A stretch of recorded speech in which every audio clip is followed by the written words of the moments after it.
Itoophiyaa daawwachaa jirra. Itoophiyaan biyya sabdaneetiidha. Itoophiyaan biyya sabaa fi sablammootaati.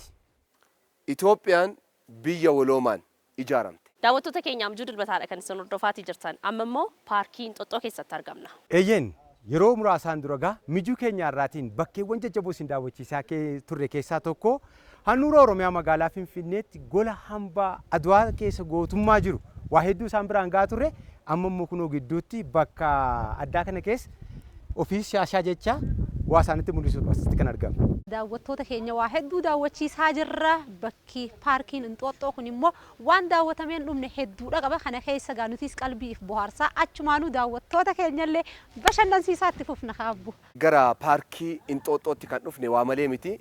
Paarkiiwwan namoonni waloodhaan as lammiilee biyya keessaa qofaa miti biyya alaatiis dhufanii daawwataa jiranii fi keessatti bashannanaa jiran paarkiin Inxooxxoo ergaa ijaaramee daawwattootaaf banaa ta'e tajaajila hedduu kan kennaa jiru jechuudha. Nutis Itoophiyaa daawwataa jirra. Itoophiyaan waa baay'ee of keessaa qabdi biyya sabaaf sablammootaa fi ummattootaati.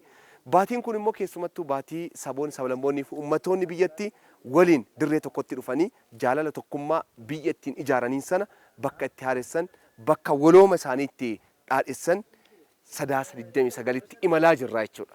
Sadaasa 29 gaa seenaa isaarraa jalqabee gaa qabiyyeewwan garaagaraa mijuu dilbataa keenyaan gaa dhiheessaa jirra. Ammas taanaan dhimma kana keessaa waa alatti hin baane waa hedduudha qabna. Waloomni tokkummaan wanni hundumtuu wal bira dhaabbate tola qubi kun shananuu argite yoo waliin taatedha kan ishee waa qabdu.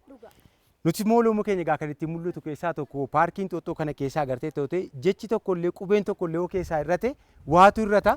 Nutis yoo waliin taane waliin dhaabbanne waa qabanna waa hiikoo arganna waan jedhullee kaasuu barbaannetu. Akkuma caanneen kaasee jecha gidduullee jechi yoo irrate yookaan qubeen tokko yoo irrate hiika jijjiira guutuun ta'u jechuudha. Itoophiyaan illee saboonni sablammoonnii fi uummattoonni walitti dhufanii kan ijaarratan kan guutuu taasisan haala kanaanii jechuudha. Haa ta'u daawwattoota keenya egaa nutis waa malee waan kanaa hin kaasne duuba keenyatti akkuma isinitti argitanii jalqaba seensa Inxooxxoo irratti namni kamuu dhufee bakka itti suuraa ka'u akkasumas immoo yaadannoodhaaf illee bakka kaa'atudha. Qubee hir'ate kan immoo yoo nuti itti guunne hoo maal isinitti fakkaata? Eeyyee egaa itti guutuudhaa hin dandeenya waliin yoo dhaabbanne itti guunna yoo wal taane walii galle. Kanaachi akkanumatti hafe jechuudha. Kanaaf egaa waloomi keenya kan ittiin mul'atu keessaa tokko isa kana jechuudha. Gama halluutiin illee agartee ta'e halluu garaagaraa lama kan jiru. Miidhagina ta'uu isaati ilaallee agartee. Walii galan alaa galanii hin jenneere Oromoon teenya. Kanaafuu garaagarummaa qabdu walii kabajjee takkummaadhaan jaalalaadhaan waliin jiraachuun gaa waan guddaadha. Takko garuu yaada takkoo yoo kafaalleessu taate yoo walii galuu baatu taate irruun akka maanta fakkii as keessatti agarru dubbisuudhaaf illee nama rakkisaa mitiire. Mallattoon gidduu kana jiru Itoophiyaa gidduu jiru mallattoo jaalalaati. Mallattoon jaalalaa onneedha. Onnee irraa waliin jaalanne taanaan biyya kana keessatti biyya waliinii ijaaruu irrattis rakkoo guddaatu dhufa. Biyya waliinii qabaachuu irratti biyya waliinii misoomsuu irratti illee rakkootu dhufa waan ta'eef mallattoon jaalalaa barreeffama kana gidduu jirullee hiikoo mataa isaa danda'e akka qabu kan namatti argisiisu jaalalaaf tokkummaadhaan gara Itoophiyaa waliinii qabaachuutti waliinii ijaaruutti haa imalluu mijuu dilbataatiin waa'ee jaalalaaf tokkummaa saboota sablammootaa fi uummattoota Itoophiyaa akkasuma mallattoo jaalalaaf tokkummaa isaanii kan ta'e injifannoo Adawaas kaasaati kan Inxooxxoo geenye jechuudha. Maarree egaa nutis egaa walooma keenya moo kabajuudhaaf kottaame akka sagoonu afran keenya keessaa namni tokko bakka irratti haguutu isaafiyyuu itti walii galuu nu barbaachisa miti? Itti walii galuu nu barbaachisa. Amma gaa isa walii galuun dirqama maaliif isuma ilaali waa maka asumarraa jalqaba bar. Kanaaf amma gaa mee isa irratti kana eewu dhaqee itti nuuf haguutu sana booda immoo maaltu ta'a kan jedhu immoo yoo waliin ilaalle. Maaltu hir'ate maal guunna kan jedhus walumaan laallaanu. Yerusaalem bakka buufanneer. Kanaaf egaa ilaal namni lama gamurteesse walii galteedha jechuudha kun. Kottu karaa kana beesuutu. Mee egaa akkanatti miidhagu immoo galaalee.